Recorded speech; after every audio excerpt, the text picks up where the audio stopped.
Hvala lepa. Dušan Šiško bo predstavil stališče Poslanske skupine Slovenske nacionalne stranke.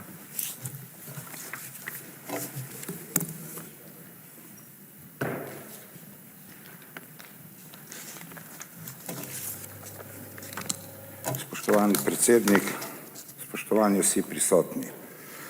V znanju je moč, zato je nujno potrebno, da naši otroci v vrtcu, osnovnih šolah in srednjih šolah pridobijo čim več znanja. Predvsem uporabnega znanja, ki jim bo v pomoč v odraslem obdobju. Če se starši, ki imajo otroke v slovenskih šolah, zgražajo nad samim šolskim sistemom, količino in načinom podane snovi, pa imajo tako otroci kot starši v dvojezičnih šolah čisto drugačne težave. Ne glede na to, kako dober je učitelj ali šola, če zanje ni podano v ustreznem jeziku, nima učinka. Praksa je pokazala, da je ustrezno znanje italijanskega jezika velik problem v dvojezičnih šolah. Mogoče se tukaj v Ljubljani zdi ta problematika težje razumljiva, pa vseeno govorimo o slovenskem narodu, ki živi na dvojezičnem območju. V Slovenski nacionalni stranki nam je popolnoma nerazumljivo, zakaj imamo dvojna merila, ko je treba stopiti v bran našemu narodu.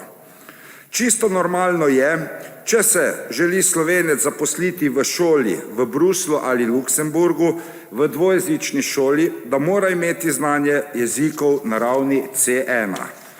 Podobno se zahteva, če bi na tej šoli se zaposlil kot strokovni delavec. Ako se to dogaja na naših tleh, pa ne znamo ostro nastopiti in jasno zahtevati stopnjo C1. Majhen narod smo, a se mi zdi, da smo nekje na poti izgubili ponos in narodno zavest. Izgubili smo zavedanje, da je treba naš narod poskrbeti na vseh ravnah, ne da se klanjamo in prilagajamo na vsakem koraku. Mogoče je ironično, da se v dvojezičnih šolah zahteva znanje italijanskega jezika na tako visoki ravni, a kot sem že rekel, celotno sliko najbolje poznata predlagatelja.